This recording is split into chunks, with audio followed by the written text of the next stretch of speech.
대한민국 99%를 위한 편파 방송 나는 꼽살이다.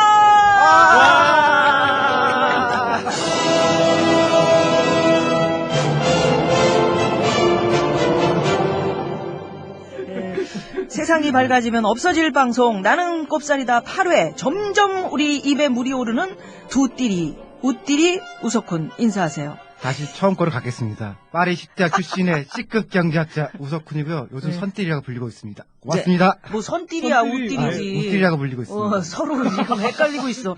자, 그러면 우띠리 형님 선띠리는 우띠리라고 불리고 있습니다. 이렇게 인사를 해.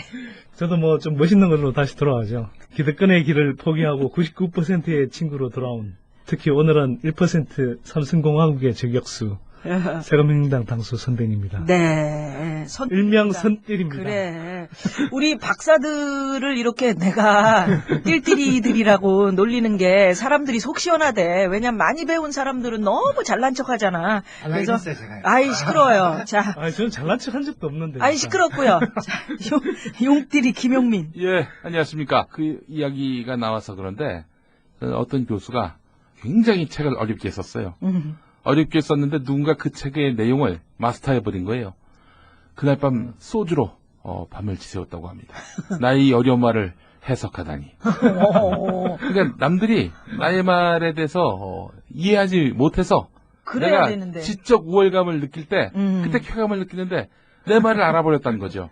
그래서 우리 경제가 이 모양이라고. 저 박사들이 참 책임이 크다는 거죠. 아니, 근데 너무 어려운 말들만 해서. 선대인 소장 또 우석훈 박사 두 분은 아주 글을 쉽게 쓰는 분으로 정평이 나 있습니다. 그렇긴 네. 해도 네. 지금 뭐 이 상태로 온 거는 두 분의 책임도 있고 이제 정치하는 사람들 책임도 있는데 난 기쁜 게 우리 두 박사가 말이지 요번에 그 박원순 서울시장하고 뭐 큰 토론을 했어요? 네, 지난 일요일 날 10시부터 오후 2시까지 4시간에 걸쳐서 끝장 토론까지는 아니고요. 그러니까 어떤 시각이 제 시각이었고 어떤 시각이 이제 공무원 시각이었고 그런 거를 이제 시장님이 좀 같이 보실 수 있도록 긴 시간 토론을 했었습니다. 그래, 그래서 시장님의 마음을 읽고 우리 저 두 분의 마음도 시장님이 읽고 그랬는지. 그 아직 결론이 난 건 아니고요. 어쨌든 뭐가 문제인지 어떤 생각하는지 서로 알았기 때문에 조금 시간을 가지고 정책을 좀 결정하시면 좋겠다라는 정도는 공감대를 가졌던 것 같아요. 그 우띠 우석훈 박사께서는 늘 토건족 조심하라 이런 말씀을 많이 하셨는데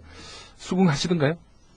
어느 정도는 이제 앞에서 대놓고 뭐 그렇게 말하기 좀 그러니까.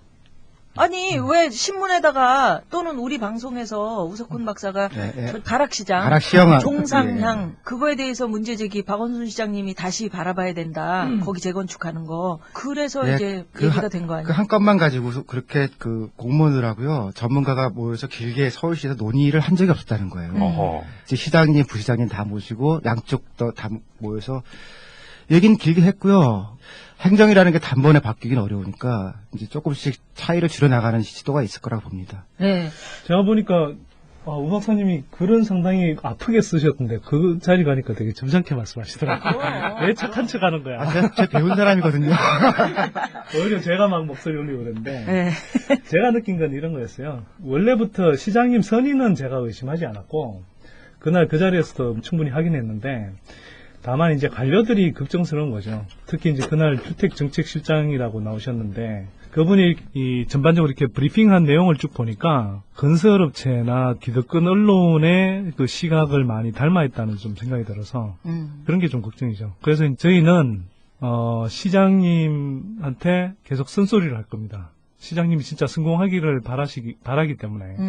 그럼. 그런데 시장님의 판단에 상시적으로 이 공무원들이 영향을 미치는데 다른 시각, 정보 이런 걸 좀 꾸준히 가능하면 기회 되면 좀 알려드리고 싶다 이런 생각을 했죠. 어쨌든 제가 그 앞으로 만들 정권이나 정부가 시민의 정부라고 계속 주장을 하고 있었거든요. 그거는 늘 맞는 판단을 하거나 늘 최적적인 행정한다는 의미가 아니고 공론화 과정, 특히 시민들과의 많은 논쟁이나 논의를 거쳐가지고서 고쳐나갈 수 있는 절차를 연다라는 그런 의미였거든요. 그런 점에서는 좋은 기회라고 생각합니다. 그래요. 우리 뭐 누구든 정치인들이든 뭐 시장님이든 또는 경제를 이끌어가는 경제의 전문가들이든 함께 터놓고 얘기하고 밝아지는 세상 쪽으로 함께 나가는 거죠. 그게 그렇죠. 우리가 바라는 네. 바고. 시장님이 하여튼 뭐 귀는 확실히 열려 있으신 분 같아요 보니까. 댁들 띨띨이를 데리고 얘기를 했을 정도면 뭐 말다했지 뭐. 아, 거기서도 선대인 개개개 해가지고서 자르고 싶었던 걸 참느라고. 여기 사회 보시는 분이 잘랐습니다. 네. 저는 순학질 누나 김미화고요. 이번 한 주도 참 여러 가지 사건들이 있었는데 우리 용띠리 김용민은 뭐 어떤 사건이 가장 기억에 남는지. 예, 오늘 녹음하는 날로부터 그 다음 날에 병원에 가서 종합 검진. 낙곰수 팀들이 예, 김어준 총수하고 저 주진우 기자하고 종합검진 맞는구나. 다들 맛이 갔어요 지금. 아. 예, 그거 저는 받기 엄청 힘든데. 글쎄 말이에요. 엄청까지는 아니고요. 예, 왜 변도 받아야 되고. 그렇지. 예. 저도 2달 전에 다 했어요. 그게 더 힘들더라고요. 예. 어. 하여간 8월 중순에 정봉주 의원 대법원 판결이 잡혔다가 이제 미뤄졌는데 그때부터 시작해서 정말 9월, 10월에는 서울시장 재보선이 있었죠. 11월에는 또 12월에는 공연도 있었고. 그러니까. 그리고 또 정봉주 의원 입감이 되고 4개월을 정말 어떻게 눈썹이 지나갔는지. 휘날리도록 달려왔습니다. 맞아. 진짜 안 쓰러진 거 보면은 예. 정말 용하고요. 예. 안 쓰러진 것보다는 살 안 빠진 거 보면 용하다. 아니 그러니까 영들이 지금 살 빠졌어요. 부은 거야? 예. 아니 얼굴색이 그래도 많이 돌아왔잖아요. 예. 그때보다는. 얼마 전에 보면 이렇게 막 눈이 계속 감겨 있는 상태. 예. 하여간 저희가 건강이 심대한 위기를 만난 것 같아서 예. 공지영 씨가 강제로 좋은 누나들이 아, 예, 있어서. 예, 그렇습니다. 진짜. 지영누님 만세! 아, 진짜. 예. 고맙다. 그래서 이제 아유, 언니 고마워요, 진짜. 대장 내시경 뭐 이런 것부터 시작해서 다 봤는데 그런 얘기를 하던데요. 그 대장 내시경 받으면 절대 운전하지 말라고. 그거 힘드는데, 왜냐면 저기 그것도 하니까 그렇고, 수면 내시경 하니까. 내시경 할 때 수면을 못하지. 하면은 돌아올 때 예. 수면이 덜 깼잖아요. 예. 그 상태에서 괜찮다고 하다가 운전하면은 예. 사고 난 사람들이 많더라고요. 그 돌아가신 분도 그래서 많이 그래요? 있다고. 예. 누나도 대장 졸리니까 내시경 하는 해봤잖아요. 예. 그거 위 내시경하고 대장 내시경을 한꺼번에 위아래를 이렇게 쑤신다고. 그러면 이제 그거를 무섭잖아. 그러니까 이제 수면 내시경 한다? 근데 그 전에 물을 엄청나게 1리터 정도 먹는. 그러니까 약수통으로 한 통을 먹어야 돼. 그럼 누나가 알려줄게. 물 말고 포카리 스웨트를 먹으라는 거야. 아. 그럼 그게 이온 음료라 빨리 먹기도 좋고, 그러니까 약에다가 그걸 타라는 거야. 뭘 받았어요? 예? 그거 안 받았어? 대장 내시경. 예, 하는데? 받았습니다. 그래서 20분마다 한 번씩 그거, 먹으라고. 그거야. 거기다 물을 타지 말고 어. 그런 이온 음료를 타라 말이야. 어. 그러면 먹기가 쉬운데 우리는 꾸역꾸역 이제 물을 약수통을 하나를 먹어야 되니까 진짜 처음엔 좀 먹었어요. 남편과 함께 뭐 얘기하면서. 근데 진짜 20분마다 한 번씩 이거 나중에는 고통스러워. 왜냐하면 쫙쫙 뽑으면서 이걸 먹어야 되니까 고통스러운데 네. 문제는 사람들이 꾀를 부린다는 거지. 그걸 다 먹고 가야 되는데 너무 고통스러우니까 안 먹고 가는 거야. 예. 그래서 아침 새벽에 일찍 조사하는데 딱 끝나고 나서 이렇게 칸막이가 딱 쳐 있어요. 예. 그래서 간호사가 이렇게 칸막이를 칙 열는 순간 이제 정신이 돌아오는 거야. 촥 하더니 김미화 씨 조사 다 끝났고요. 뭐 괜찮습니다. 다 깨끗하고요. 그래서 다행이다. 고맙습니다. 근데 옆에 다시 이렇게 칸막이를 칙 여는 소리가 나. 옆에 어떤 한 60대 아주머니가 누워 계셨어. 근데 그분이 저기요 김명자 씨 똥이 꽉 차서 조사 못했습니다. 다시 오세요. 그러니까 그분이 다시 기절하더라고. 그걸 또 먹어야 되는 거야. 포카리 스웨트 얘기하니까 포카리 스웨트 3분의 2, 보드카 3분의 1 흔들잖아요. 그 우리가 뿅가리 스웨트라고 불렀거든요. 진짜? 그거 마시면은 금방 취해요. 회사 다닐 때 퇴근하면은 술 마실 수도 없고 피곤하니까 그때 뽕가리 스웨트 많이 먹었죠. 어찌됐건 잘 조사받고 나오시기 바랍니다. 근데 저 김총수가 좀 걱정이에요. 왜? 침도 아주 아니 가을에 안 세게 그래도 하고. 한번 쓰러졌어. 쓰러졌다기보다는 그 네. 호텔 또 로비에서 가슴을 움켜쥐고 딱 무릎을 괴로워하면. 꿇었다는 거 그게 아니야? 뭐 네. B급 사건 아니에요? 그러니까. 조심해야 돼. 예. 저 같은 경우는 하여간 하여튼 건강들 잘 챙겨야죠. 건강 예. 잘 챙기시고. 예. 네. 공약이라도 해드릴까봐요, 진짜. 저는 가장 기억에 남는 게 이제 돈봉투 사건. 과거 한나라당 전당대회를 앞두고 돈 봉투가 돌았다고 고승덕 의원이 폭로했습니다. 봉투가 한 번 왔었습니다. 액수는 300만 원이에요. 그건 제가 밝혔습니다. 고승덕 의원이 돈 봉투를 받은 건 지난 2008년 현 국회의장인 박희태 후보가 대표로 선출된 전당대회 때 일이라고 복수의 한나라당 인사들이 전했습니다. 이에 대한 박희태 국회의장의 반응은 전혀 모르는 일이고 나오고는 나는 언론 보도 통해서 처음 알았어. 그리고 2012년 1월 8일 고승덕 의원은 오늘 오후 2시쯤 참고인 신분으로 검찰에 출석했습니다. 특정인 형사 문제로 된다고 하는 것은 전혀 의도하지 않았었고 또 현재 진행되는 상황 당혹스러운 점이 있습니다. 하지만 국민들에게 감출 것은 없다고 생각합니다. 하지만 고승덕 의원실 관계자들은 2008년 전당대회 당시 의원실 인턴 여비서에게 누군가 돈 봉투를 전달했고 봉투를 열어본 고 의원이 박희태 후보 측 관계자의 명함을 확인한 뒤 봉투를 돌려주라고 지시했다고 밝혔습니다. 지난 2008년 한나라당 전당대회를 앞두고 돈 봉투를 돌린 혐의로 안병용 당협위원장에게 사전 구속영장이 청구됐습니다. 이번 사건으로 인해서 여러분들에게 심려를 끼쳐드리게 된 점을 정말로 죄송하게 생각합니다. 저는 돈 봉투를 준 사실이 절대로 없습니다. 고승덕 의원실로부터 돈 봉투를 돌려받은 박희태 국회의장 전 비서 고명진 씨도 자신은 돈 전달자가 아니라고 주장하고 있습니다. 고승덕 의원이 300만 원 이거를 얘기를 하면서 뒤에 무슨 노란 봉투가 뭐 가득 차 있었더라. 쇼핑백에 막 그런 것까지 막 폭로하고 이래가지고 뭐 난리가 난 상황에 또 통합민주당? 거기서도 민주통합당. 통합민주통합당이네. 이게 헷갈려요. 자기 이름을 또 바꾸니까. 거기서도 뭐 돈봉투 살포가 이루어졌다. 영남권의 핵심 간부가 얘기를 했대. 그래서 오마이뉴스의 장윤선 기자가 이걸 오늘 기사가 오늘 기사를 내보냈는데 이건 뭐 저는 막 보고 왔었습니다. 그런 상황들이 참 이 정치권 어떻게 하면 좋은지. 저는 한나라당 돈봉투 사건으로 제일 재밌게 들었던 거는요. 김상건 교육감이 보궐로 될 때 있었잖아요. 그 한나라당 사람들을 만났더니 그런 얘기를 하더라고요. 내년에 큰 선거들이 있어가지고서 우리가 이번에 돈을 못 썼다. 그래서 김상근 교육감이 된 거지. 이 양반이 절대 잘나서 된 거 아니니까 뭐 그런 얘기를 하더라고요. 기본적으로 보니까 돈이 도는 건 당연하고 그 중간에 이제 낀 작은 선거들은 미처 돈을 못 풀어서 이긴 거잖아요. 그렇게 얘기를 하더라고요. 그거 보면서 진짜 돈 없이 움직일 수 없는 그런 조직이라는 생각을 너무 많이 했었어요. 아니 우리 선띠리도 그 미디어 오늘에 있었으니까 예전에 미디어 다음이구나. 다음하고 오늘은 다른 거야. 근데 거기서 이런 소스를 예전에 왜 오프 더 레코드 그러니까 뭐 얘기하지 말고 내가 얘기한다 하고 국회의원들이 그런 얘기를 한 적이 하지. 네. 그러니까 이게 뭐 사실 새삼스러운 건 아니고. 기자들이 알고 있었는데도 이런 얘기를 안 한 거란 말이야. 그러니까 이게 이제 일상화되고 한국의 정치 문화처럼 이렇게 여겨져 버리니까 문제의식을 잘 못 갖는 거고 한편으로는 정색하고 취재하려고 그러면 그게 또 잘 안 잡혀요. 그러니까 알고는 있는데 팩트 자체가 잘 안 나오는 물증은 있는데 심증은 있는데 물증이 딱 잡기가 어렵거든요. 근데 고승덕 의원이 이 시점에서 왜 이런 거를 발표를 하고 지금 왜 터져 나오나. 지금 대학생들이 말이에요. 150학교가 그렇죠. 지금 시국 선언을 하고 디도스에 대해서 밝혀라. 선관위에서 이거 부정 있었던 거다라고 얘기를 하고 있는 이 시점에 그것도 이제 크고 또 뭐 민주통합당 쪽에서 이제 경선 개방을 했잖아요. 흥행몰이도 하고 뭐 그런 이슈들이 이제 상대적으로 묻히는 감이 사실 있는 것 같아요. 그러니까 근데 묻히는 게 두려운 거지. 저는 경제 쪽 이야기를 해야 되지만 정치 이야기를 좀 하면 저도 한때 이제 정치부 기자였으니까 저는 2004년이 약간 오브랩 되더라고요. 그러니까 그 당시에도 어려운 용어다. 오브랩. 이 정도는 다 이해해. 2004년에 탄핵 열풍 불면서 역풍이 좀 불었잖아요. 한나라당 쪽으로.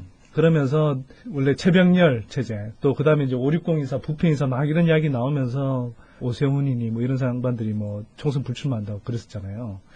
근데 그때 이제 박근혜가 딱 나와서 천막 당사 치고 쇄신하겠다 막 이래서 사실은 2004년 총선 때 처음에 여론조사 결과에 따르면 완전히 뭐 한나라당 완전히 무너지는 걸로 돼 있었는데 사실 굉장히 선전했었어요. 그러니까 그냥 한나라당에서 저렇게 돈봉투 사건이 있으니까 뭐 부패한당, 차떼기당 뭐 이런 식으로 보면 여기서 이렇게 거치면은 방심하는 거다라고 볼 수 있을 것 같고, 이게 오히려 총선 앞두고 분란을 겪는 것처럼 하다가 오히려 이렇게 쇄신하는 모습을 내면 한나라당 또 한번 믿어보자, 박근혜 한번 또 믿어보자 이런 식으로 갈 수도 있는 거예요. 그러니까 지금 허물로 허물을 덮는다는 말이 있거든요. 아니 지금 우리 그렇죠. 저 손때리가 참 중요한 얘기를 했는데 오늘 내가 방송 프로그램 CBS에서 기자들하고 얘기를 하다 보니까 기자들이 무슨 얘기를 하냐면 이런 선점 프레임.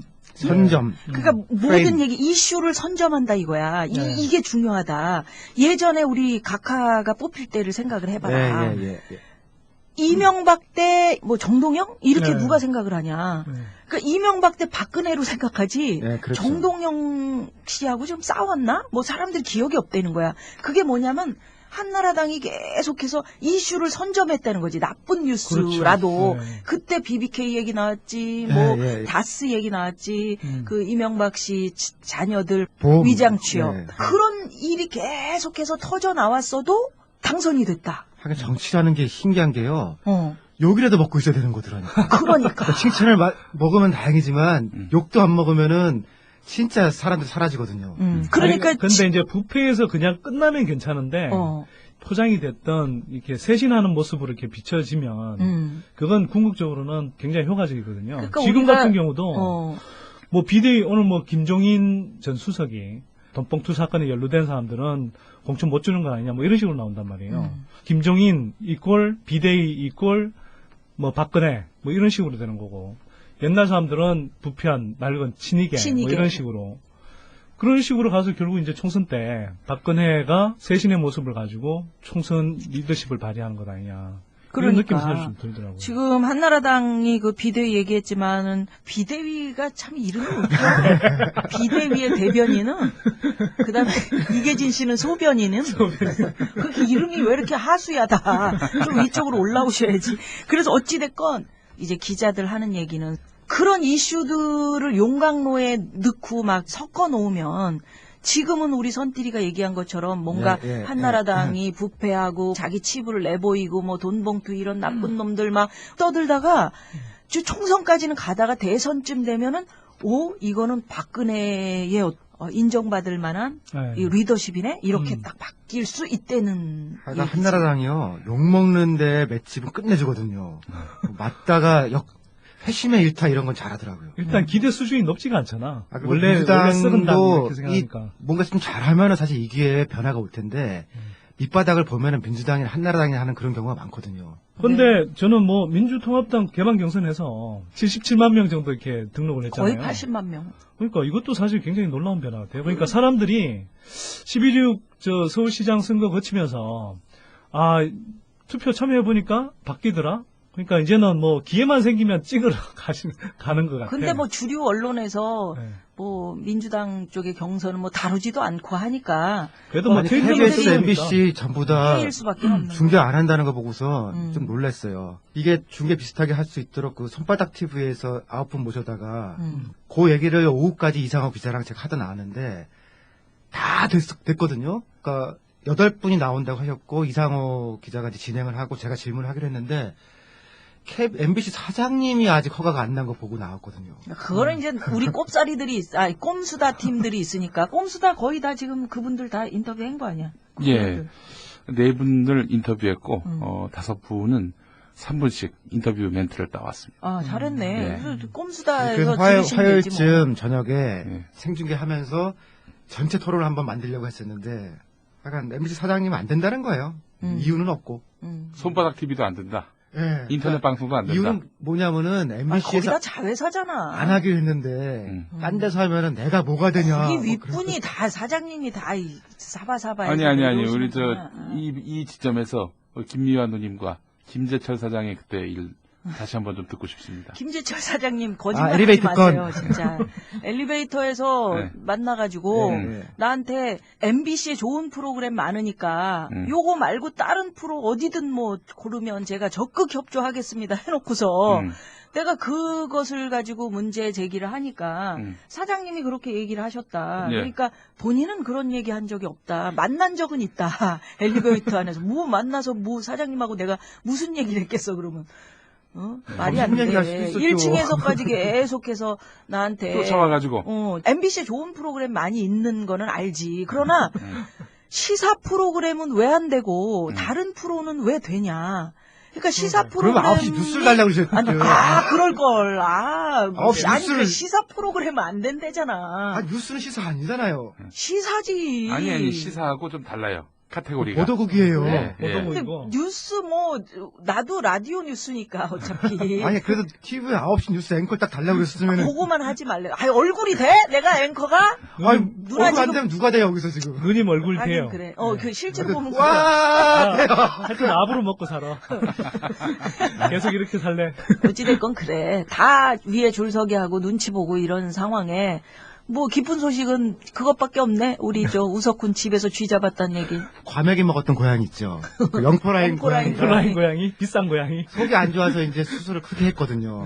그래서 한 달 동안 고양이의 경계를 못했더니 쥐가 들어서 그동안에 하수 관을 뚫어놨어요. 요새 고양이는 쥐도 안 잡는데 그건 잡았네 그래도. 예전에까지 잡았는데 얘는 수술 중이니까 들어왔어요. 그래서 이거를 일주일 내내 이제 못 잡아서 세스코를 불렀어요. 그 세스코가 지난주에 약을 치고 갔거든요. 그랬더니 오늘 이제 겨우 잡았는데 약을 한 통을 다 먹고도 얘가 너무 뚱뚱한 고양이라서 뚱뚱한 쥐라서. 네, 너무 잘 먹고 튼튼한 뚱뚱한 쥐라서. 네, 산쥐라서 아직 살아있는 거를 이렇게 끈끈이에 양쪽으로 붙여가지고서 겨우 잡았거든요. 요즘 보니까 저는 하루하루가 완전히 드라마예요.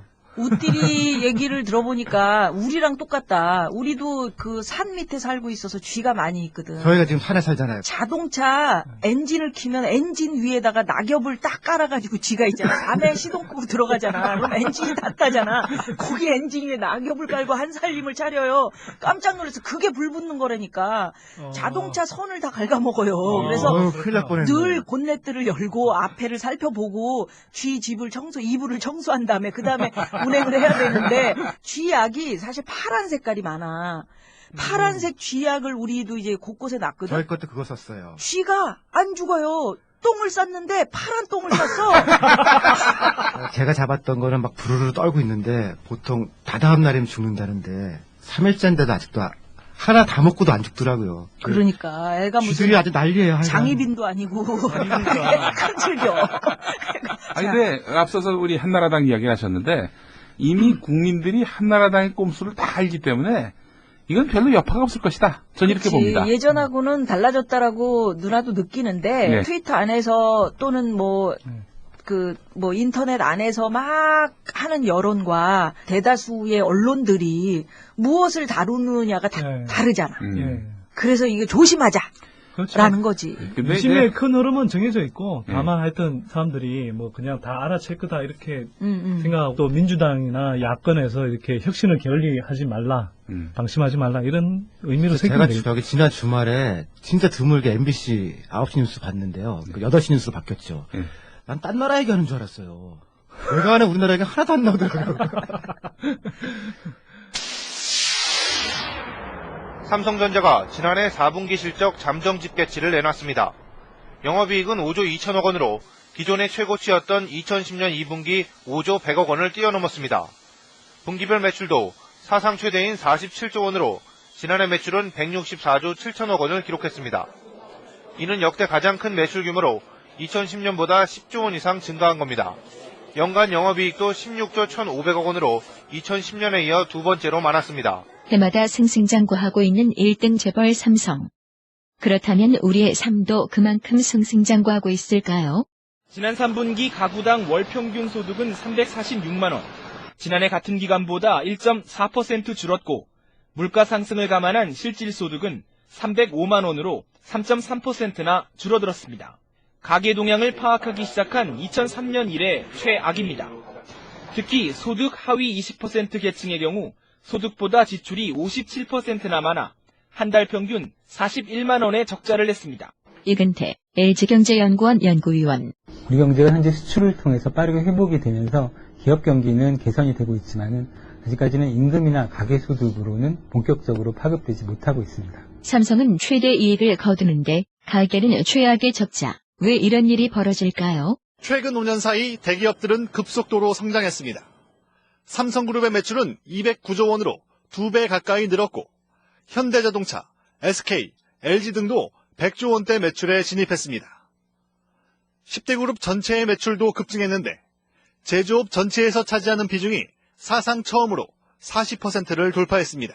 이 같은 대기업으로의 경제력 집중은 지난 2009년 출자총액 제한 제도가 폐지되면서 가속화됐습니다.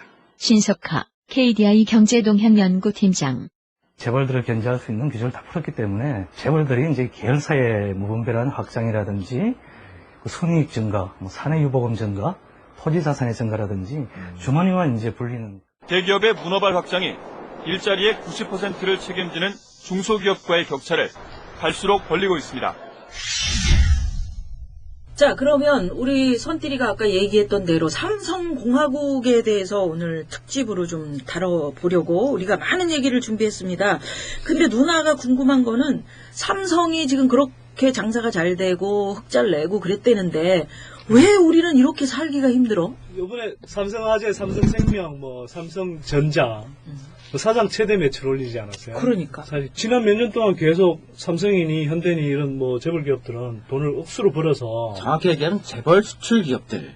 그렇죠. 재벌 기업도 있고 이번 같은 경우는 삼성생명, 화재 이런 데도 있고 그런 데는 지금 연말 승가급 장치를 가장급은 2천만 원, 부장급 같으면 승가급만 6천만 원이라는 거 아니에요? 삼성에서. 네. 한 사람 연봉을 그냥 보너스로 이렇게 주는 그런 정도로 주체를 못 하는데 가계소득은 2010년 하반기부터는 계속 뒷걸음질 쳐요.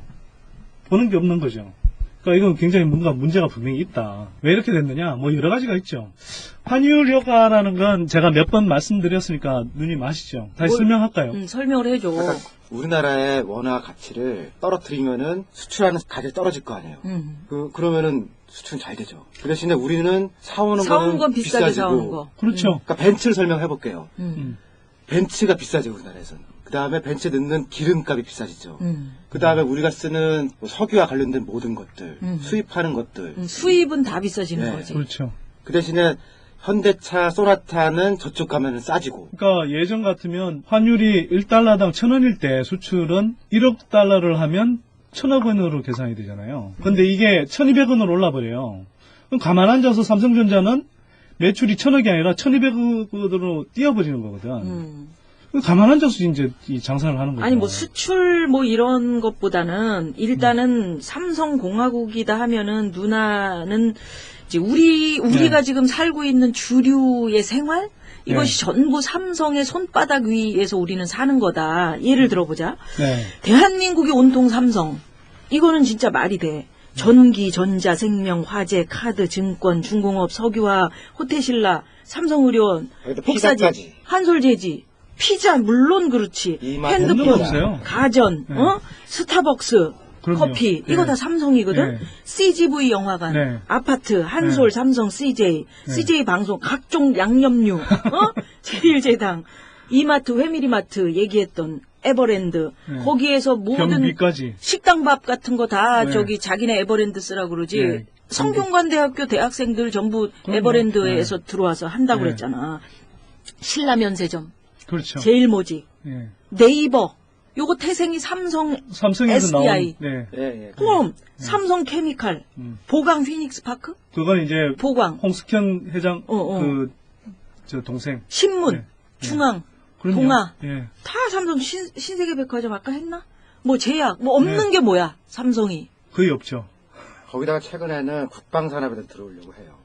아, 그래, 맞아. 그래서 지금 국방전산하든 일반인에 공개하지 않는 비행기라든가 항공 정보들 있잖아요. 그걸 전부 삼성으로 보내주고, 그러면 삼성이 국가에서 기여하느냐. 그러지 않고 우리가 힘들게 만든 파일럿들 있죠. 공군 파일럿들을 빼가는 일을 하죠. 이런 식으로 돈을 많이 버는데 나는 삼성이 정말 자랑스럽거든요. 근데 왜 삼성이 이렇게 많이 벌고 사회에다가 물론 장학금도 주고 혜택도 줘. 그래서 삼성 장학생들도 무지하게 많이 지금 사회에 깔려 있는 거 아니에요? 그렇죠. 욕을 먹어 삼성이. 그러니까 앞으로 받는 장학금보다 뒤로 받는 장학금이 너무 많아서. 오늘 나오다가 그 그린피스라는 국제 환경단체에서 제일 문제 있는 기업에 대한 그 국제적인 그런 조사를 하고 있었거든요. 그 잠깐 보고 나왔더니 삼성이 1위더만요. 삼성전자. 네. 그 왜냐면 백혈병 네네. 걸린 사람들 죽었잖아. 2011년 3월 31일 삼성반도체에 근무하다 백혈병으로 숨진 고 박지연 씨의 일주기 추모 집회가 삼성 본관 앞에서 열렸습니다. 젊은 노동자들이 삼성 해울 안에 짓밟히고 죽어가고 있습니다. 지나가는 시민 여러분, 기자님들, 또는 이 현실을 모르는 삼성 직원 여러분들, 이런 말도 안 되는 현실들이 있다는 걸 잊지 말아주시기 바랍니다. 지연 씨, 당신이 만든 반도체 칩에 당신의 이름 석자 대신에 삼성의 로고가 아로 새겨져 있는 현실. 우리 핸드폰 속에 온갖 전자, 자동화 기기 속에 당신이 만든 반도체 칩이 촘촘히 자리 잡고 있는 현실을 우리는 결코 잊지 않겠습니다. 글로벌 초인류 기업 삼성의 외치는 유족들의 절규. 당신네들 막내 누이 같은 노동자들이 죽어간다고요! 물론 삼성은 절대 잘못을 인정할 뿐들이 아닙니다. 그러나 삼성전자 반도체 공장에서 근무하다 백혈병에 걸린 직원에 대해 법원이 산업재해로 판단했습니다. 삼성전자 반도체 사업부 기흥공장. 2003년 10월부터 이곳에서 근무하던 황유미 씨는 2005년 6월 백혈병 진단을 받고 1년 9개월 뒤 세상을 떠났습니다. 재판부는 고 황유미 씨 등 숨진 2명의 경우 반도체 세척 작업 과정에서 타르 등 발암물질을 포함한 유해 화학물질에 지속적으로 노출된 점이 인정된다고 밝혔습니다. 고 황유미 씨의 아버지 황상기 씨. 우리 유미가 살아있을 적에 내가 우리 유미한테 얘기를 했습니다. 이 병은 반드시 이 개인적인 질병이 아니고 삼성에서 일하다가 병이 걸려갖고 산재임에 틀림없다고 얘기를 했고, 삼성전자 반도체 사업부 근로자 가운데 백혈병이나 림프종 같은 혈액암에 걸린 것으로 확인된 사람은 지금까지 60여 명. 각종 암에 뇌종양과 악성 빈혈 등을 호소하는 사람들까지 합치면 140명이 넘어 이번 판결이 삼성 반도체를 비롯한 관련 산업재해 소송에 큰 영향을 미칠 것으로 보입니다. 그런데도 나 몰라라 하고 있단 말이야. 전혀 그러니까 보상 그런 안 하죠. 면에서 사회의 모범적인 역할을 좀 해줬으면 하는 우리의 바람이 엄청 많은데 그거를 전혀 없죠. 못 해주는 거지. 모범까지는 안 하더라도 그러니까 지난 정권 초부터 우리나라의 대부분의 정책이요 삼성을 위해서 만들어졌다 해도 과언이 아닐 거거든요. 그러니까 노무현 정부 출범할 때 저희도 기대를 많이 했죠. 이제 좋아질 거다. 모피아 얘기도 한번 했지만 또 다른 축이 삼성 장학생. 우린 다 그 이광재로 알고 있거든요. 오른팔 역할을 했던. 그래서 이제 노무현 대통령께서 그 권력은 시장으로 이미 갔다라고 했는데 그걸 이렇게 해석을 해보니까 시장은 국가와 시장 이렇게 얘기를 하잖아요. 그 시장이 아니라 그건 삼성이고 권력은 이광재. 그래서 이광재도 삼성한테 기울었다라는 말이라는 거죠. 그럼 이광재뿐이냔 말이지. 이광재뿐만 아니고요. 검찰이라든지 다 깔려있죠, 다. 그 김영철 언론계도 변호사가 폭로했던. 우리 선필은 혹시 삼성에서 뭐 없었나요? 예전에 저는 없었어요. 관리 안 들어왔구나. 누님은 뭐 관리 안 해요? 나도 일종의 문화예술계인데 없더라고. 저는 작년에 연락이 왔었어요. 진짜? 네, 그래서 삼성 내에 삼성사 CEO들만 보는 인트라넷이 있다는 거예요. 그래서 거기에 글을 좀 올리면 우리가 좀 참고를 하겠다고 제가 그랬죠. 그래서 저는 쓰면 진짜로 써요. 그랬더니 연락 안 하더라고요.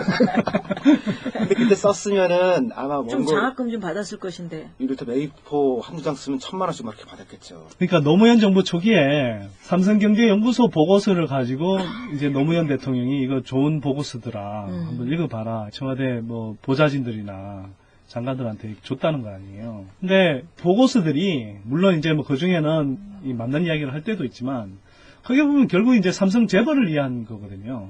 예를 들어서 G20 뭐 경제효과 삼성에서 24조라고 그랬는데 사실 삼성이 정부로부터 여러 가지 이제 뭐 사업거리들을 따내기 위해서 정부한테 아부해주는 용. 또 굉장히 황당했던 것 중에 하나는 뭐냐면 삼성경제연구소에서 저출산 고령화 대책의 하나로 상속세를 줄여줘야 된다는 거예요. 아니 상속세 뭐 자기네 애들이 상속세 한다고 싶겠죠. 아니 그러니까 뭐 일반인들은 뭐 내일 상속세가 있네. 애들은 뭐 재벌들만 맞냐 이거지. 거기다가 삼성경제연구소가 예를 들어서 부동산 대세 하락 없다고 밖에다가 이야기를 해요. 근데 안에서 삼성그룹 안에서 돌아다니는 건 정반대로 이야기를 해요. 부동산 대세 하락 없다가 아니라 부동산 깨질 위험이 있으니 투자에 굉장히 조심하라. 뭐 이런 식의 이제 이야기를 하는 거죠. 부동산 하락 얘기하면서 진짜 놀랐던 게요. 요번에 부동산 하락하면은 저는 재벌들도 이제 꽤 피해볼 줄 알았거든요. 근데 2008년도 이후에 삼성, 현대, 롯데 이런 데는 땅을 새로 산 게 없다는 거예요. 금방 얘기한 것처럼 삼성에서 땅 안 산다고 내부적으로 해서 안 샀고, 현대는 뭐 그렇게까지 똑똑하지 않았는데 그 현대건설을 먹으려다 보니까 돈이 필요했잖아요.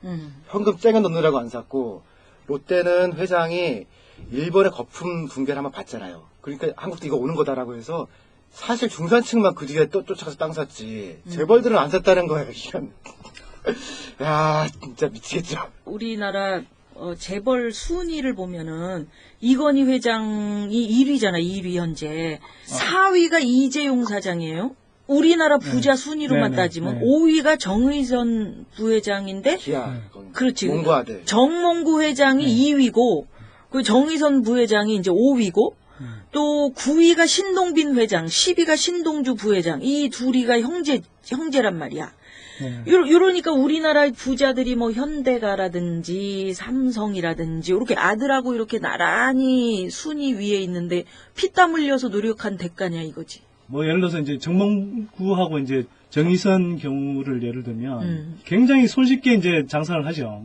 그러니까 현대에 이제 글로비스라는 회사가 있어요. 이 글로비스라는 회사를 현대 계열사들이 다 물량을 몰아줘요. 그래서 현대차, 기아차, 현대모비스라는 뭐 회사도 있고요. 그 사업 물량의 한 80% 정도를 거기서 받아요.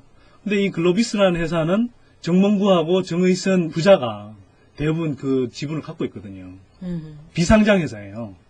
비상장 회사면은 주식시장에 가서 이렇게 막 주가 사고 팔고도 안 하거든요. 공개할 의무도 별로 없고. 그러니까 공시 의무도 별로 없고. 그러니까 정보도 이렇게 딱 틀어진 채로 자기네들 부자끼리 알짜배기 기업을 만들어서 이제 여기서 생겨나는 뭐 배당이익 같은 게 생겨나잖아요. 그러면 가만 앉아서 한 해에 50억 막 60억씩 막 벌어들이는 거예요. 현금 배당으로만.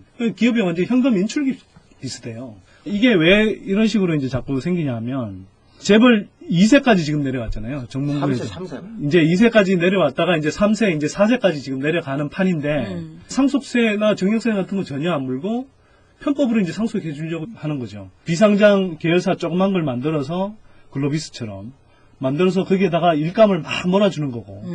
그래서 사업을 예를 들어서 600%씩 막 1년에만 50%씩 성장하고 한 몇 년 지나면은 그냥 몇천 %씩 성장하는 경우도 있어요. 기본적으로 이런 게 전부 다 불공정 거래거든요.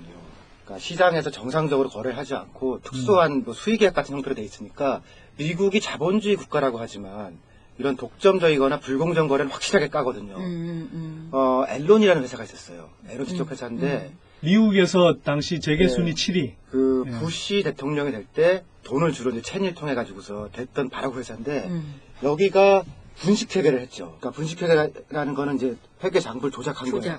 쪼개가지고 어떻게. 우리나라처럼 그렇게 심한 것도 아니고 살짝 한 건데 이걸로 인해서 그때 회장이 선고된 거 보니까 200년인가 300년인가 선고를 받았더라고요. 맞아. 그 기억난다. 그 결국 심장마비에 돌아가셨는데 경제법에 대해서는 막 300년, 400년 불리더라고요. 그러니까 이게 뭐 100년도 못 사는 사람한테 200년, 300년 선고하는 거는 그만큼 경각심을 가져라 이 그러니까 얘기야. 앨런 같이 큰 회사가 그때 무너지는 걸 보면서 우리는 앨런 진짜 큰 데라서 망하지 않을 거라고 봤거든요. 그 똑같은 기준을 정했으면은 이건희 회장은 1000년 살아요. 아니 그러니까 지금 미국에서 확실하게 깐다 1000년 산 다음은 징역을 1000년. 네, 아니 구형이 1000년인 범죄의 재질이나 이런 걸 보면. 어찌됐건 미국에서 확실히 깐다 그래가지고 누나가 얘기하고 싶은 거는 언론이 말이야. 누나가 볼 때는 시원찮아. 왜냐면 그것도 한번 불러보시죠. 유알라 언론. 아니 딱 그러니까 그 지금. 기업이라는 게 언론을 기가 막히게 잘 이용한단 말이야. 예를 들면 국민이 똑똑해질 필요가 있는 게 기업에서 어떤 사건이 터져. 예를 들면 이건희 회장이 아들한테 편법으로 재산 물려줘. 네. 불법 세습 자금이잖아. 1조 원이 네. 넘는 돈이었잖아. 그럼 그거를 차명재산으로 사회에 환원한다고 그랬는데 아직도 그 약속 안 지키고 있거든. 문제는 요걸로 세상이 시끄럽고 막 사람들 뉴스에 계속 오르내릴 때 이건희 회장이 뭘 했냐면은 생전 인터뷰를 안 해주던 회장이 갑자기 한마디를 해요.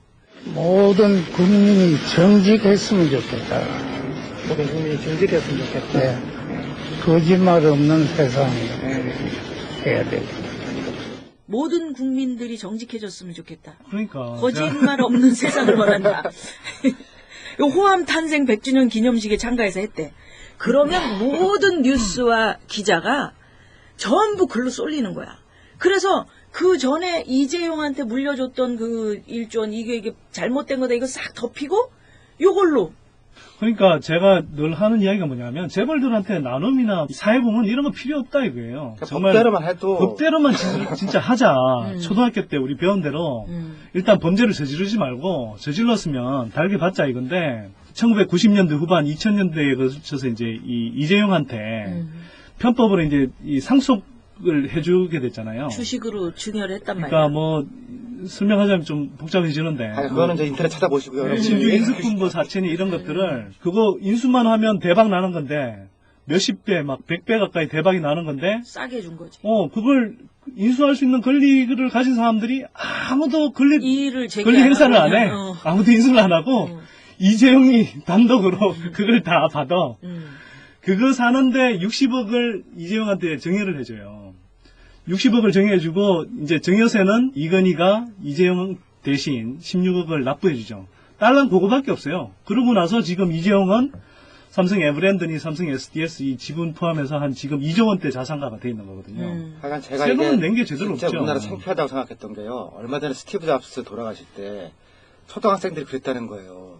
근데 왜 스티브 잡스는 아들이 없냐고. 왜 그랬더니 왜 아들한테 회사 안 주냐고.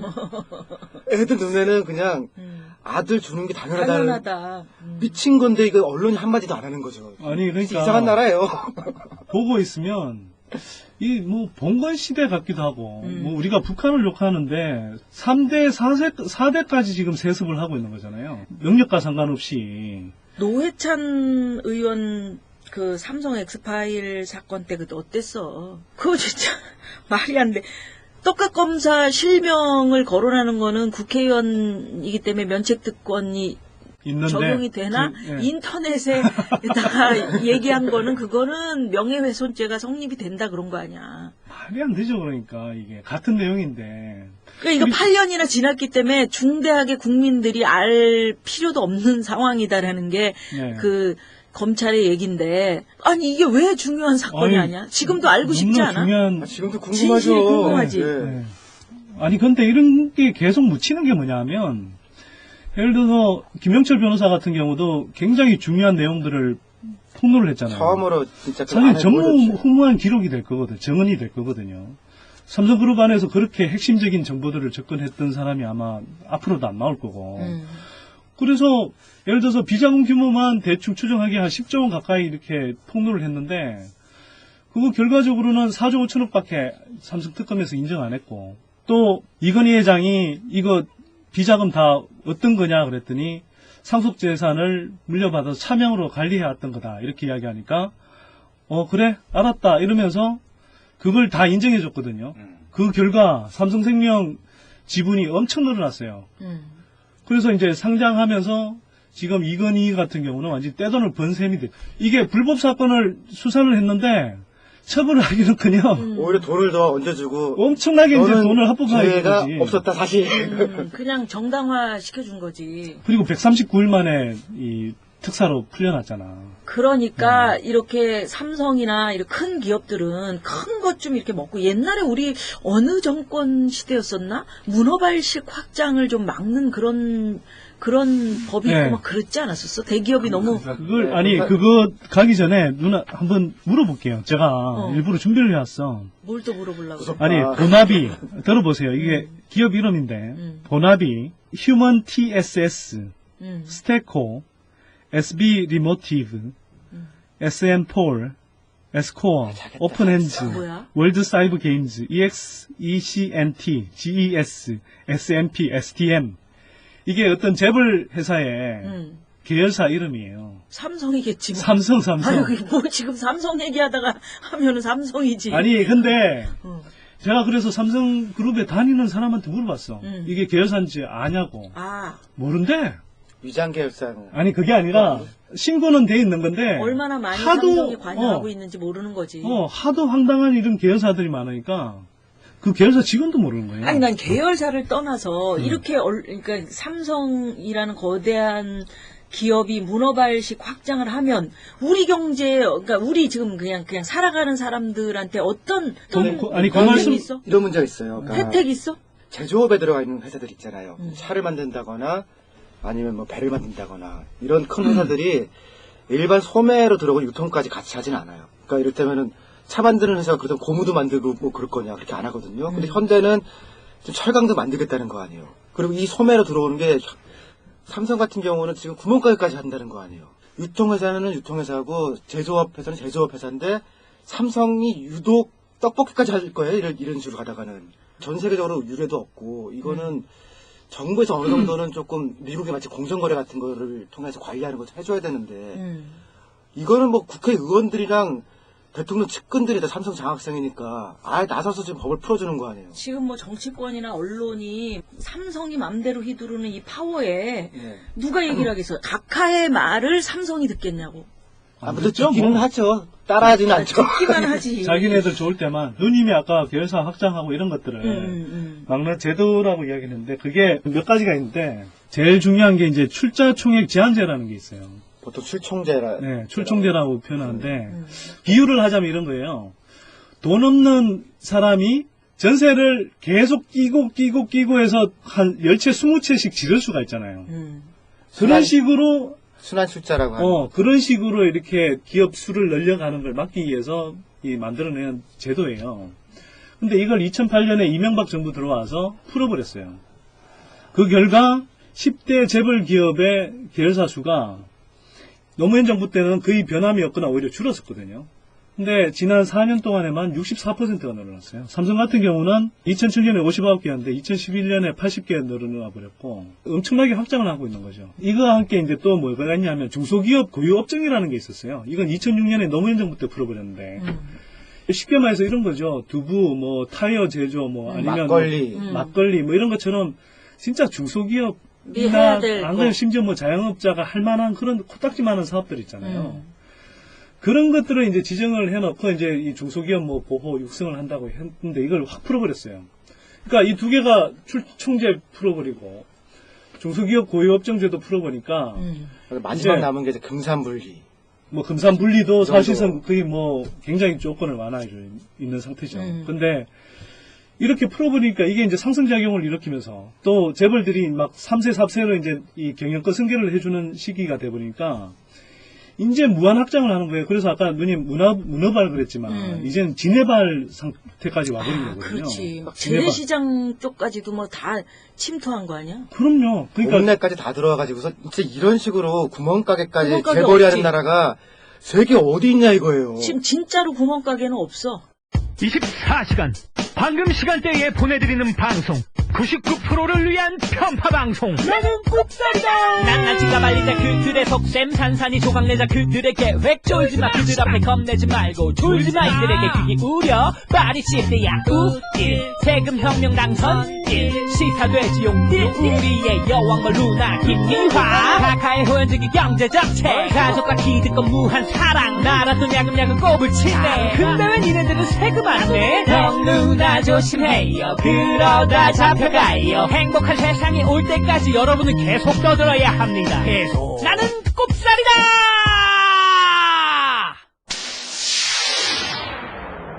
중소기업과 자영업이 정당한 대우를 받는 것은 동반성장 정책을 계속 추진하겠습니다.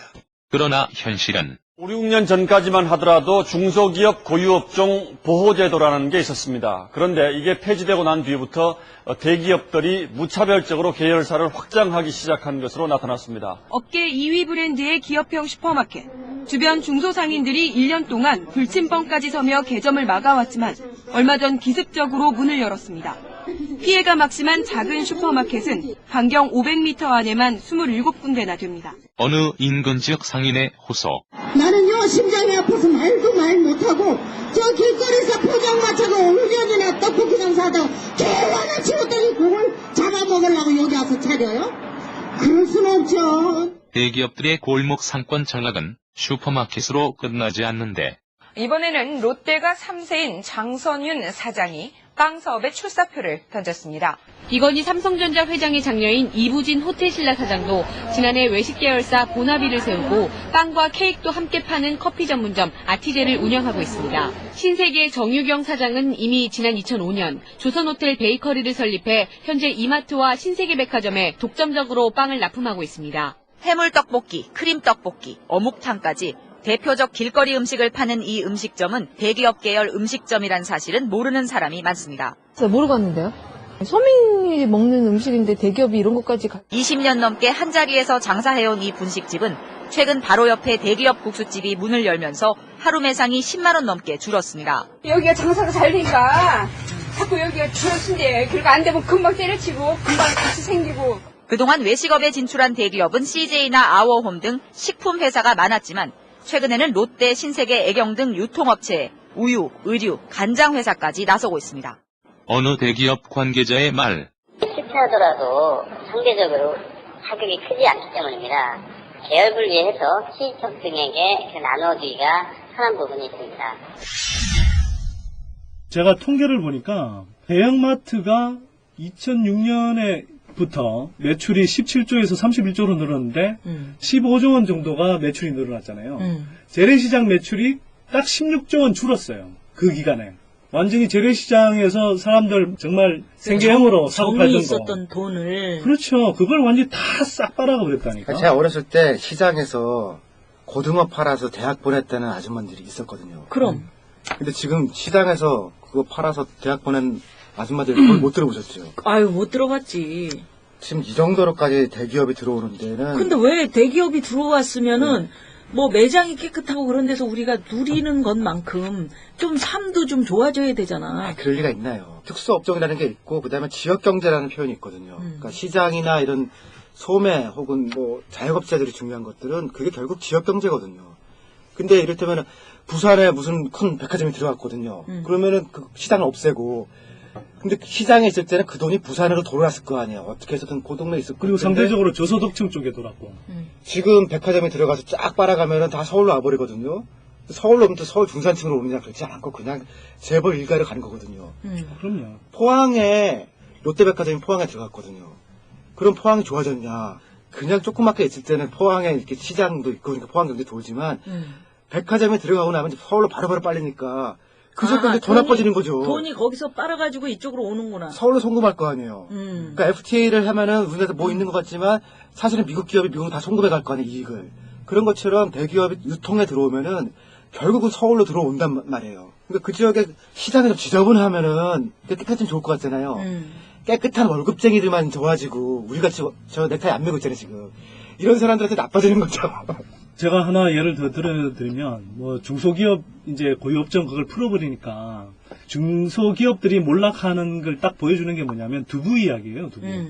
두부가 우리가 식생활하면서 많이 사먹잖아요. 그렇지. 근데 그걸 뭐 생산하는 게 뭐, 재벌들이 해야 되겠어요. 뭐, 그 중소업체가 얼마든지 만들 수 있는 거잖아요. 사실 옛날에는 휴게소 만들어 먹었잖아. 아, 지금 그런 게 한두 가지가 아니지. 아니, 근데 이 두부 업계 같은 경우에 2006년에 고유업종 푼 다음에, CJ하고 대상이 들어왔어요. 재벌 기업이. 그리고 풀무원은 뭐 원래 재벌 기업은 아닌데 이제 원래 대기업 그러니까 두부 업계에서는 이제 대기업이었던 거고 이 3대 기업이 시장 점유율이 50%가 돼버린 거예요.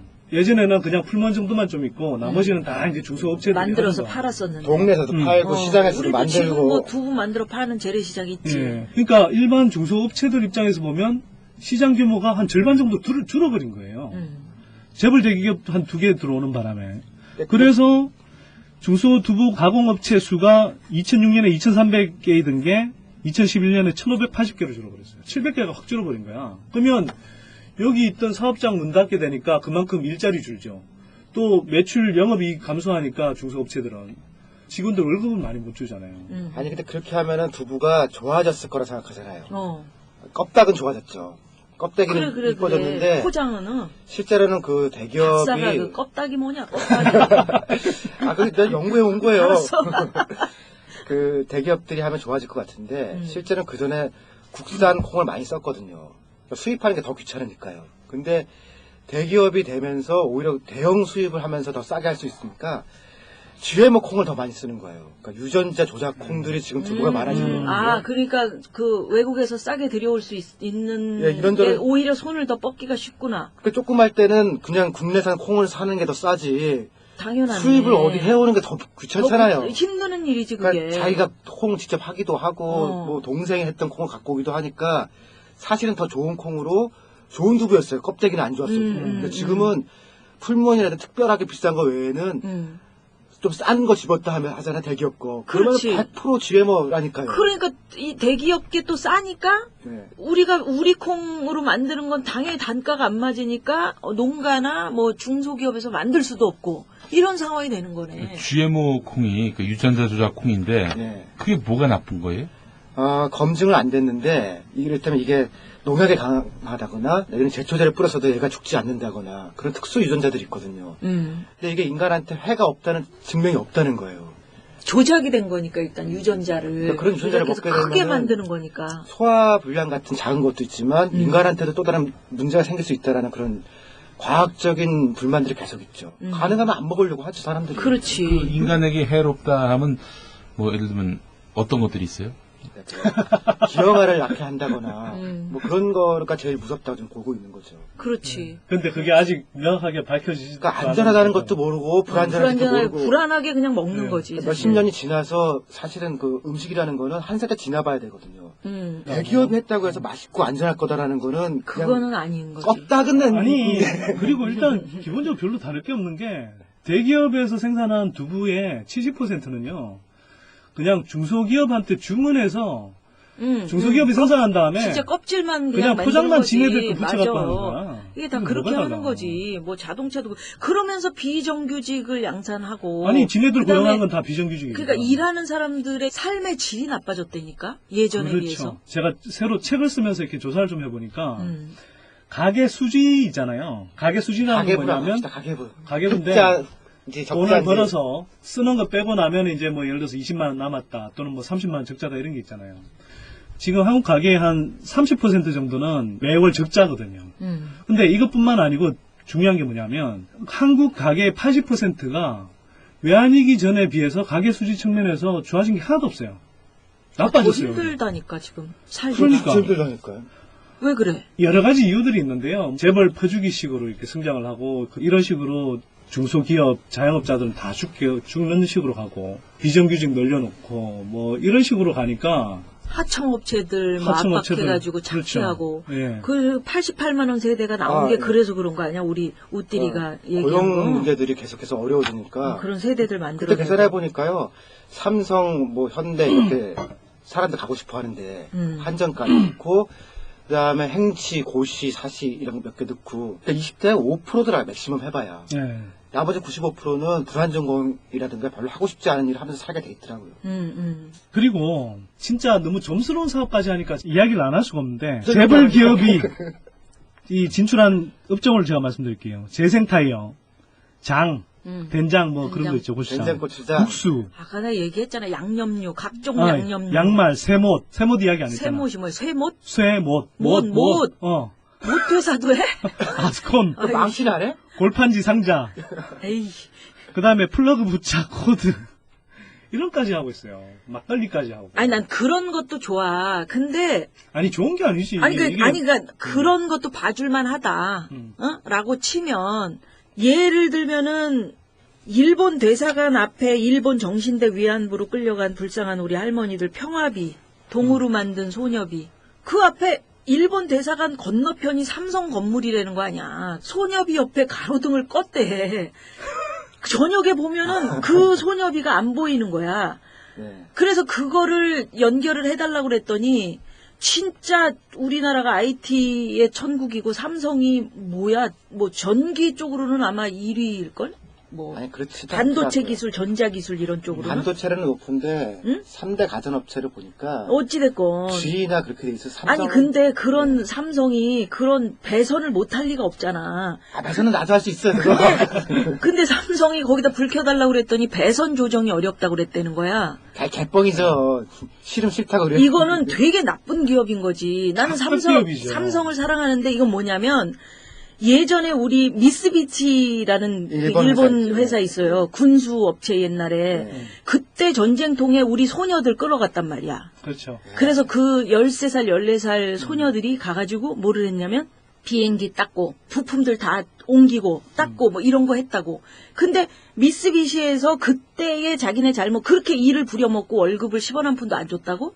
그래서 할머니들이 지금 89순 다 되고 뭐 이런 할머니들이 항의해가지고 그때 어떻게 했냐면 굉장히 건방지게 99엔 그때 당시에 금액으로 쳐서 주겠다 그래서 99엔을 주겠다 이랬어. 이건 양아치들이구만. 그러니까 근데 그 미쓰비시가 우리 할머니들한테 한 짓과 지금 삼성이 하는 게 뭐가 다르냐 말이야. 이거는 자기들이 일본에다 물건을 많이 파는 기업이기 때문에 일본에 우리 삼성은 저 사람들한테 동조 안 하고 일부 그런 거에 항의하는 사람들만이 저렇게 항의하는 거예요 라고 선긋기를 하는 거잖아. 지금 태안반도에서 삼성도 사고를 냈죠. 그리고 피해자들한테 보상을 해야 되는데 똑같은 일 지금 거기서도 벌어지고 있죠.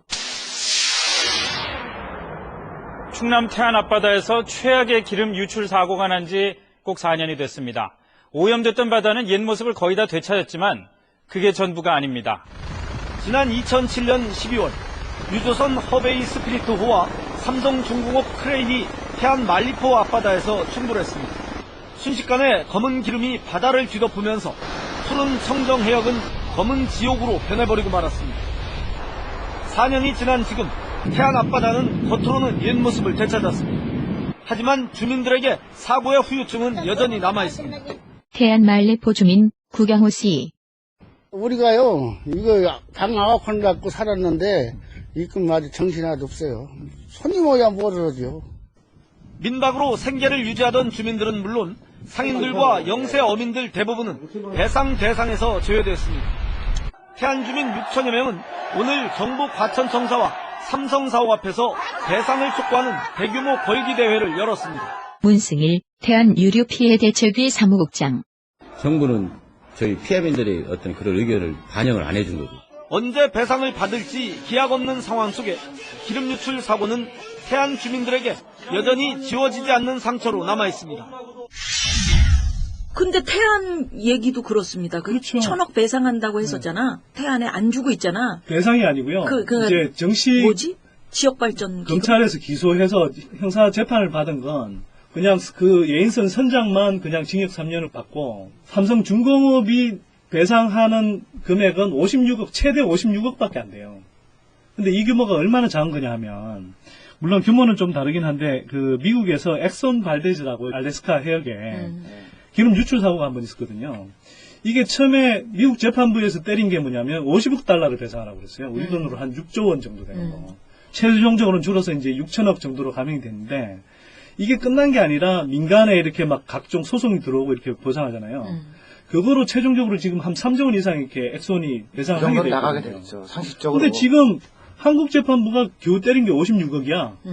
거기다가 이것도 다 내는 것도 아니야. 그 다음에 이제 피해 보상금으로 이제 1000억을 지금 주민들은 최소 5천억에서 1조 정도는 받아야 된다라고 이야기하는데 줄여서 이제 막 국토해양부가 소관부서인데 가능하면 이제 삼성 편들어 가면서 이렇게 지금 1000억으로 해주겠다 이런 식으로 선심서듯이 나오는 거거든. 근데 그것도 지금 집행을 안 하고 있는 거예요. 이게 지금 삼성과 태안의 문제가 아닌 게 국토해양부도 난 불만이 많은데 태안 주민들만 해결할 일이 아니잖아. 아니죠. 네. 갯벌이 지금 망가졌다고. 그래서. 근데 갯벌이 망가지고 태안 앞바다에 기름 유출이 됐을 때 누가 갔어?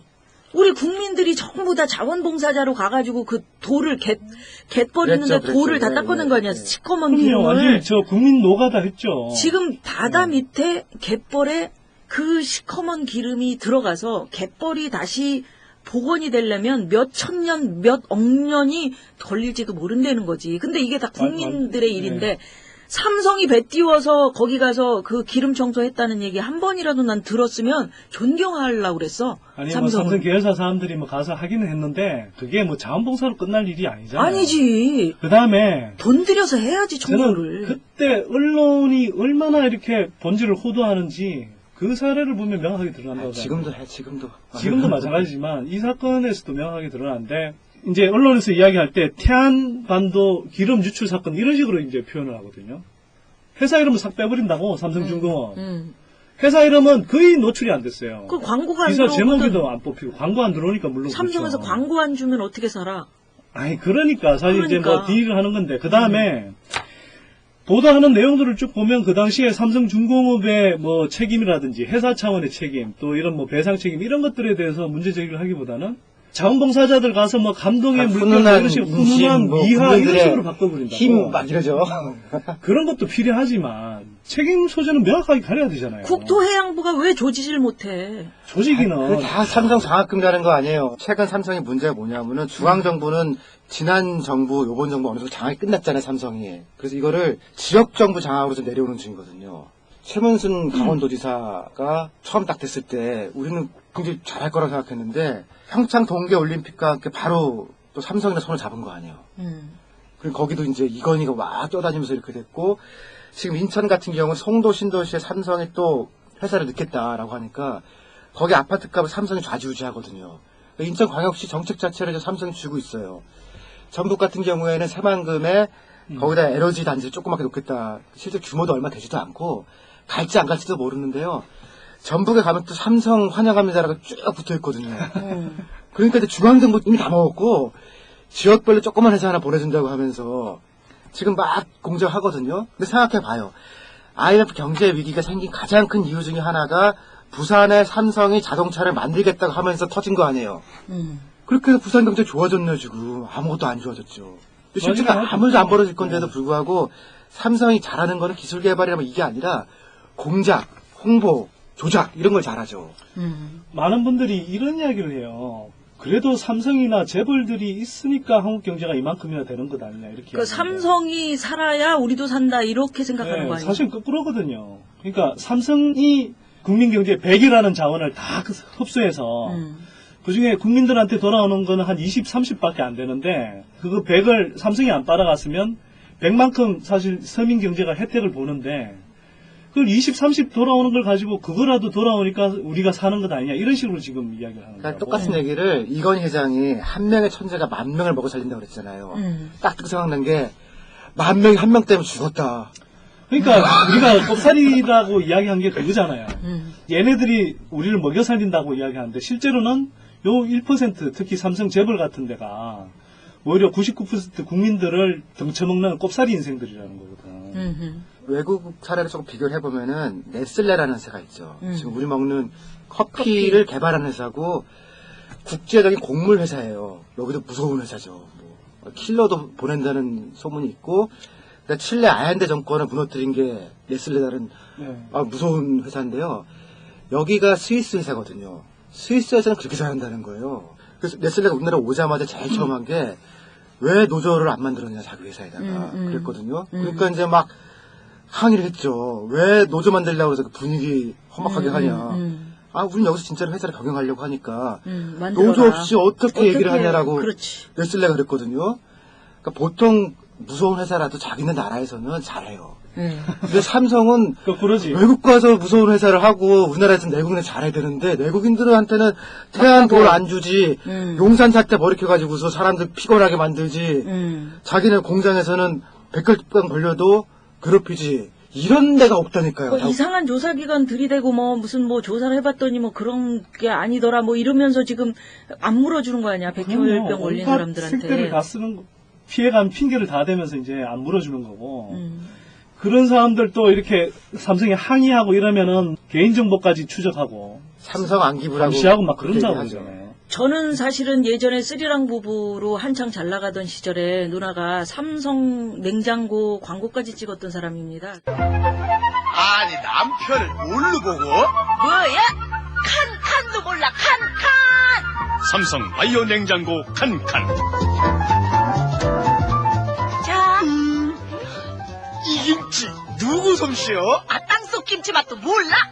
야채, 과일 칸 이렇게 큰 거 봤어? 우와, 두 칸이네 두 칸. 두 칸이니까 신선하지? 삼성 바이오 냉장고 칸칸.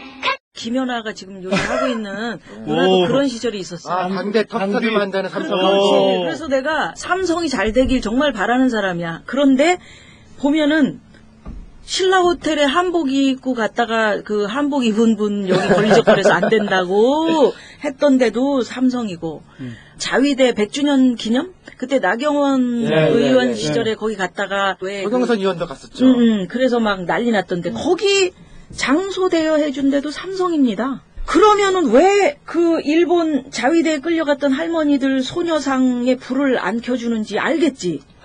소녀상의 가로등 옆에 불이 켜질 때까지 항의합시다. 결국 계속되는 여론의 비난 끝에 삼성 측은 지난 8일부터 가로등 수리에 들어갔음을 알려드립니다. 삼성이 왜 그렇게 떳떳하지 못하냐 이거야. 딱 나서서 아니 이거는 역사인데 이거는 우리는 불을 밝히겠고 우리 물건이 나는 자신 있으니까 살려면 사고 말려면 마. 일본 가서 그렇게 해야지 우리의 대삼성 아니야?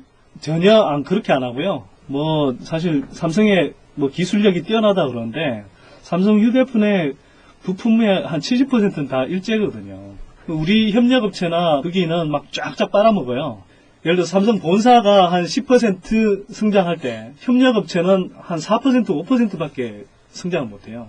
그러니까 협력업체들은 맨날 단가 인하 압력에 시달리니까 뭐 마음 편하게 뭐 기술 개발이나 이런 거 못하죠.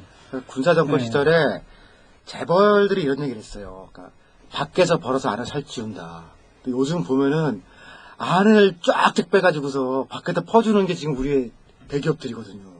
국내 하청들 힘들게 하죠. 지역경제 힘들게 하죠. 청년 전부 다 비정규직으로 바꾸면서 고용이 안정이 안 되는 거 아니에요. 그러니까. 제가 삼성 직원들 조사를 해봤는데 삼성전자 내에서 20대들을 놓고 해보니까 뭐 전수조사는 못 해봤는데요.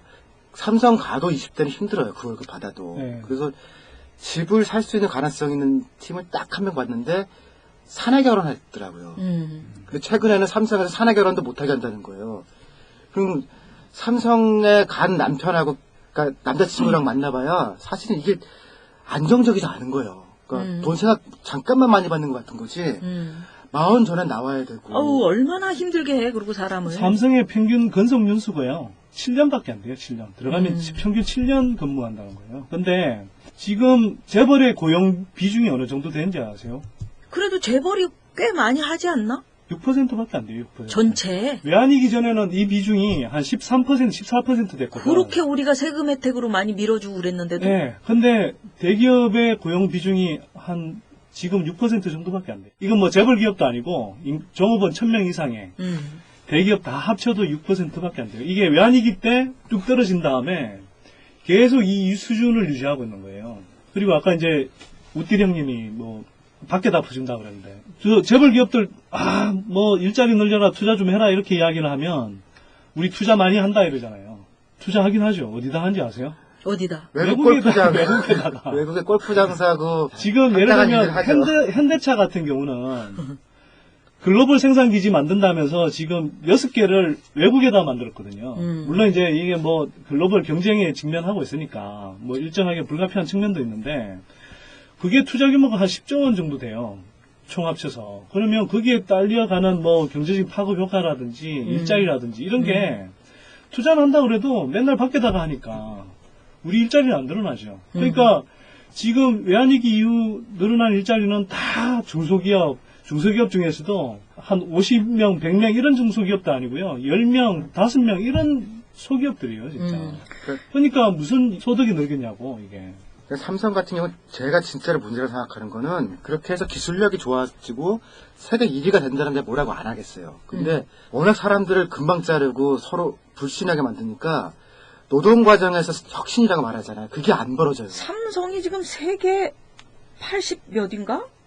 일이가 안 돼. 삼성전자만 그런 거일 거예요. 하나가. 근데 한국은 이게 82위네. 아니, 근데 그 삼성전자만 보면 되는 게 아니고, 삼성은 이렇게 막, 지금 80개잖아요, 계열사가. 선단식으로, 이건희가 다 컨트롤 하는 거거든.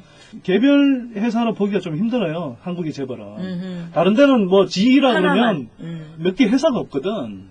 그러니까 1대1로 사실 비교하기 지금 기술을 자신이 개발하는 게 아니고요. 사실은 남이 해놓은 거를 하청업체 내는 사람과 뺏어오고, 그게 많지. 그래서 기술이 있는 것 같아 보이는데, 개인한테 제가 만나보잖아요. 그럼 다 자기 불안하니까 혹시 회사 기밀에 들고 튈 수 있으면 튀겠다라는 거예요. 그런 사람들이 어떻게 그 안에서 기술 개발을 하고 애사심이 있을 수가 없지. 혁신이 생길 수가 없는 거거든요. 근데 삼성전자 내가 강의 한 번 갔었는데 옛날에 나올 때 무섭더라. 뭐냐면 차 뒤 트렁크까지 다 뒤지던데 난 군대인 줄 알았어. 왜냐면 뭐 하나 이거 기밀을 뭐 빼가지고 트렁크 뒤져가지고 무슨 기밀이 나오나? 트렁크를 뒤지더라고 어찌됐건. 누님 근데 삼성하고 친하시네. 우리 뭐 강의도 불려가고 그랬었어. 근데 지금부터는 오늘부터 안 들어와. 아니 골방에서 녹음하는데 왜 나는 삼성한테 한 번도 못 불려간 거야 이거. 아니 나도 삼성 강의 좀 해봤어요. 그러니까. 그래 잘났다 다들. 자, 누나는 사실 두 띨띨이 얘기를 듣고 깜짝 놀란 게 지금 많은 분들이 아마 이 얘기를 듣고 깜짝 놀랄 거야. 용산 참사가 3주년인데 이것도 삼성하고 연관이 돼 있다고? 삼성이 또 땅을 좋아하는 회사예요. 왜냐면 그 모기업에 해당하는 진짜 지주회사 같은 회사가 에버랜드라는 데니까 땅 관리하고 뭐 골프장 관리 그런 회사거든요. 여기서 이제 장기적으로 삼성의 땅을 생각했던 삼성의 트라이앵글 무슨 삼각적 이렇게 해서 용산 그다음에 강남역 있는데 새로 옮긴 데하고 한남동 이렇게 해가지고서 삼각축을 만들겠다는 게 이건희 장기 구상이었거든요. 그 축 중에 제일 컸던 게 용산이에요. 거기에 삼성의 이제 축을 하나 세우겠다라고 이제 시작하면서 이 사건의 이제 발단이 된 거죠. 삼성이 주도를 했어? 그 용산 국제 업무 지구인가? 코레일을 그러니까 철도에서 경영상에 문제가 생기니까 손실이 생겼고 그거를 이제 용산 쪽에 있는 땅을 팔아가지고서 100몇 층 올려서 돈을 좀 벌어보겠다는 건데 그거의 주도적인 개발을 하려고 했던 게 삼성이었어요. 아까 말씀드린 삼각벨트 축이었고 그렇게 하면서 이제 그 말도 안 되는 용산 업무지구라는 그 사업이 시작된 거였죠. 이것도 안에서는 벌어먹고 밖에 퍼주는 그 전형적인 예인데 우리 몇 년 전에 기억하시죠? 두바이에 뭐 삼성물산이 세계 최고층 빌딩 준다. 그게 버즈 두바이였다가 이제 지금 버즈 칼리파로 바뀌었거든. 근데 그거는 사실 삼성이 이제 시공만 한 거예요. 근데 흔히 말해서 이제 실행 단가라고 그러는데 실제로 투입한 비용을 뽑아먹지를 못했어. 손해보고 장사한 거야 사실은. 거기. 물론 뭐 브랜드 이름 알리고 최고 뭐 이런 높은 빌딩이다. 뭐 이런 거. 근데 거기는 미치고 사실 해준 거야. 그렇게 해서 뭐 브랜드를 이름을 알렸다 뭐 이런 식으로 핑계를 대긴 하는데 하는 얘기죠 그것은. 그런 거 막 하면서 그때 용산국제업무개발지구 사업을 다닐 때 막 광고를 했거든. 수주전 벌이면서 이제 한 몇 개 업체가 이제 달려들 때 삼성이 계속 그걸 내세웠다고. 용산 두바이. 버즈 두바이에서 했던 걸 용산에서 막 구현할 것처럼 그렇게 했죠. 근데 이제 용산국제업무지구 같은 경우는 두 가지 맞물려요. 철도공사 이야기했는데 우리가 전에 이야기한 거 있잖아. 왜 민자 고속철도 사업 그런 부분적으로 그런 데서 예를 들어 사실 이제 손실을 많이 보거든. 그래서 이제 철도공사 부채 같은 게 많이 쌓이잖아요. 그러면 철도공사 입장에서는 용산국제업무지구 개발 사업을 해서 한번 이렇게 털어먹겠다. 그러니까 돈 좀 벌어먹겠다 이런 철도회사가 생각을 토건질을 한번 하겠다고 딱 한 거였죠. 사실 뭐 국토부 산하라서 그 자체가 이제 이 토건 회사예요. 그리고 어찌됐건 이게 이렇게 개발을 주도하면서 거기에 살고 있던 그 무허가에 살고 있던 사람들. 무허가는 아니고요. 그건 뭐지? 그냥 세입자들, 세입자인데 이제 문제가 됐던 거는 권리금을 인정을 못 해주겠다는 거거든요. 근데 거기도 시내니까 장사되는 데는 이제 관행상 권리금이라는 게 있잖아요. 그게 이제 문제가 된 게 한 가지가 있고요.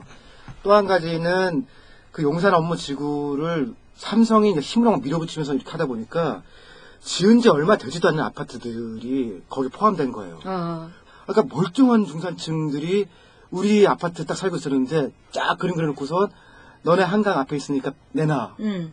근데 그걸 토지 수용이라고 하거든요. 그러니까 뺏어가는 거 수용이라고 하는데 원래 수용은 국가도 조금만 해야 되거든요. 근데 우리는 국가가 수용을 막 하는 데다가 여기에서는 민간 업체잖아요, 삼성이. 그럼 민간한테 토지 수용권을 준 거예요. 그러니까 일정 규모의 50%가 그럴 거예요. 네. 주민들이 동의하면 그 나머지는 민간 기업이 그냥 수용을 할 수 있는 권한을 줘버린 거예요. 근데 이게 아까 말씀드렸듯이 이제 삼성은 한강변에 버즈 두바이처럼 막 삐까번쩍하게 올린다 이런 식으로 이제 환상을 만들어내고 또 오세훈 시장이 이제 한강 르네상스 말이잖아요. 그러니까 우띠링님이 이야기했지만 그 한강변에 이제 이 몇 개 아파트 단지들이 있었거든. 2005년에 막 입주한 지 몇 년도 안 되는 몇천 가구가 있었다고. 근데 이걸 오세훈 시장이 단 한마디 주민 상의도 없이 이제 자기는 또 한강 르네상스에서 해서 이제 또 삐까번쩍하게 이제 과시하고 싶고. 이게 이제 삼성하고 똥꼬가 맞은 거지. 그렇지. 완전 전문 용어네. 똥꼬는 어떻게 맞추는데? 그래서 민주주의 국가라면 상상도 할 수 없는 방식으로 국제 업무 개발 지구를 수용을 해버린 거예요. 근데 이게 어찌됐건 사람들을 설득하고 아무 일이 없었으면은 참 좋았겠는데 그때 우리 비극이 일어나서 용산 참사 때 얼마나 많은 분들이 목숨을 잃고 지금도 참 그게 가슴 아픈 게 돌아가신 분도 계시고 그분의 가족들이 지금 감옥에 가 있단 말이야. 그렇죠. 아, 너무 가슴이 아파요, 진짜로. 어떻게 아직도 해결 안 나고 지금 어떻게 돼 있는 거야? 아직 논리적으로 너는 한 가지는 진짜로 이해가 안 되는 게 이 사람들이 이제 그 살해를 했다는 거 아니에요. 존속 사례로. 네, 근데 아들이 아버지를 죽였다라는 지금 그 논리대로라면 그렇게 된 거거든요. 경찰의 무리한 진압이라든지 거의 뭐 테러 작전에 준하게 했다는 거 아니에요? 특공 뭐 무슨 경찰이 올라갔다는 거 아니야? 거기 우리 봤잖아. 그 컨테이너에 이렇게 타고 쑥 올라가서 그냥 부딪혀가지고 컨테이너 진압법이라고 처음 봤죠. 그렇게 해도 되는 건지 그분들이 떨어질 때를 대비해서 밑에 뭐 아무런 시설도 없이 그냥 막 쳐들어간 거 아니야? 그럼요. 저는 그 장면들 보면서 너무 가슴이 아팠던 게 저는 90학번이거든요. 그러니까 대학 들어갔을 때가 그때도 이제 부동산 가격 막 오르고 특히 그때는 이제 공급이 진짜 없어서 전세난이 굉장히 심각했어요. 그때 이제 88 올림픽 앞두고 이제 뭐 상계동이니 이런 데서 재개발하면서 용역이 들어가서 뭐 밀어내고 막 그랬었잖아요.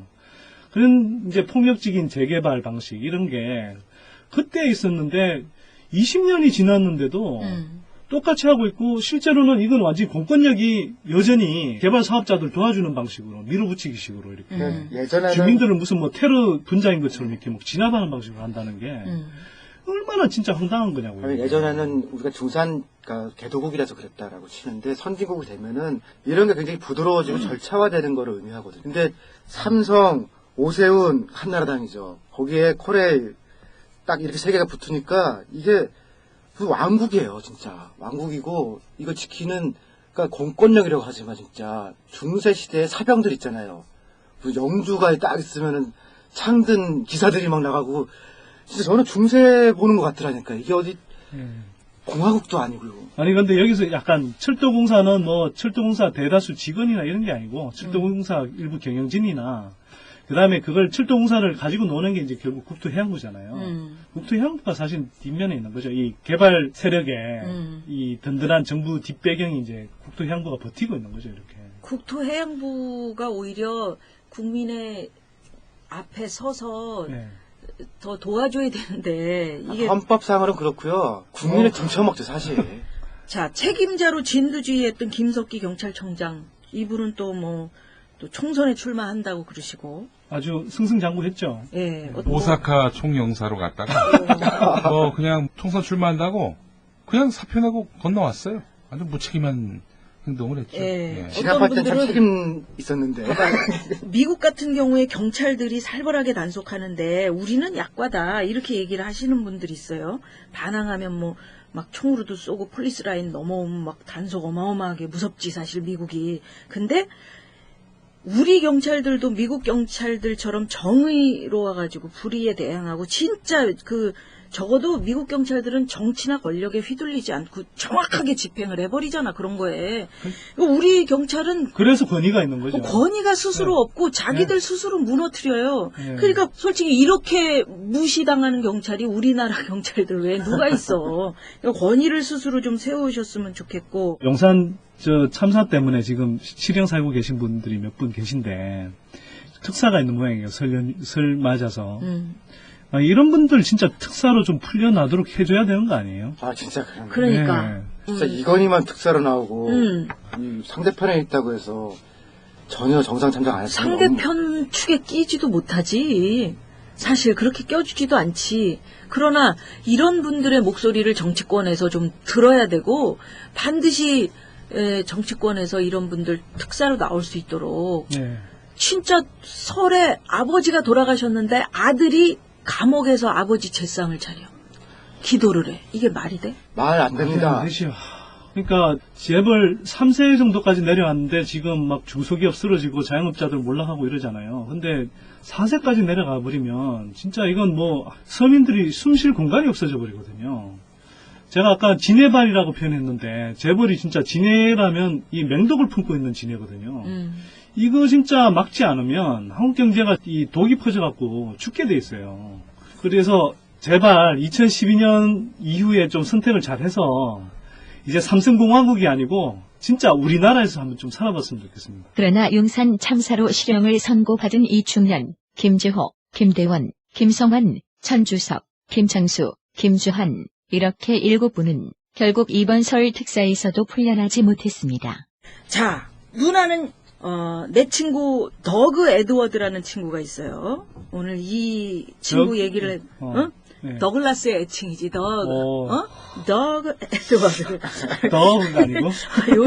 요 얘기를 해주면서 마무리하고 싶어요. 에드워드라는 이 친구는 구글에서 일을 했어요. 지금은 충분히 돈을 벌어서 일하지 않는 사람이야. 부자란 얘기지. 그래서 이 사람이 오바마하고 타운홀 미팅에서 이런 말을 했대요. 지금의 저를 만들어준 연방정부 장학금, 사회간접자본, 직업훈련 프로그램 이렇게 투자를 지속하는 나라에 살고 싶다. 의회가 우리 부자들에게 수년간 큰 혜택을 줬던 세금 감면 이거 지속하려는 거 저를 괴롭게 한다. 그러니까 오바마가 또 받아요. 미국의 성공은 누군가가 교육 시스템에 투자하고 학교를 짓고 훌륭한 대학을 만들어냈기 때문에 가능한 거다. 성공한 사람들은 혼자 힘으로 성공한 것이 아니다라는 것을 기억해야 한다. 내 친구가 이렇게 우리 에드워드가 이렇게 훌륭해. 오바마도 참 존경받을 만한 얘기를 했고요. 오바마는 친구 아니야? 바마도 내 친구지. 오바마니까. 낙수 효과가 아니라 분수 효과. 이걸 좀 하자, 결론적으로. 이게 구조를 좀 바꿔야 돼요. 이게 재벌이 우리를 먹여 살리는 게 아니라 덩치는 거다라는 인식을 좀 확보했으면 좋겠고, 그런 사람들이 아무리 돈 벌어봐야 우리가 지금 외환위기 이후로는 우리한테 떨어지는 게 없거든요. 낙수효과라고 그러는데 전혀 그 사람들이 벌어간 거에서 떨어지는 게 없단 말이에요. 다 비정규직만 양성되고 이 소득은 뒷걸음질 치고. 근데 지난 여름에 이제 제주도를 갔더니 올레길을 한번 걸어봤어요. 걸어봤더니 야, 이게 참 신기한 물건이더라고. 다니는 길마다 조그만 가게들이 있잖아요. 거기서 뭘 사 먹고, 거기 민박집에서 자고, 그 동네 식당에서 먹고 이런 식이잖아요. 그러면 이게 뭐 대규모 막 신라 호텔이 롯데호텔 가면은 그 재벌들한테 퍼주는 건데 올레길 다니다 보니까 이 일반 가게들이 살아난 거야. 이런 식의 좀 밑바닥이 돌 수 있도록 그건 큰 돈은 안 들어요, 사실은. 다양한 되게 좋죠. 그거. 그럼요. 바로바로 다양한 이런 내려가죠. 사람들이 건전한 이 산업 생태계만 만들어주면 자생적으로 이렇게 먹고 사는 그런 구조가 만들어지거든. 그러니까 올레길이 저는 그런 거라고 생각해요. 밑바닥에서부터 쫙 올라가는 거죠, 이제. 밑에서 이렇게 떨어지는 걸 기다릴 게 아니고. 그게 분수 효과예요. 그렇죠. 그걸 분수 효과라고. 밑바닥에서부터 이렇게 쫙 올라가서 한국 경제 전반이 튼튼해지는 그런 구조로 이제 가야 된다고 봐요. 네. 결론은 분수 효과. 자, 이 모든 것이 우리가 하나하나 감시하고 꼼수를 밝혀내고 쫄지 않으면 차근차근 만들어질 수 있다. 희망을 가지고, 내 생애 안에 될까?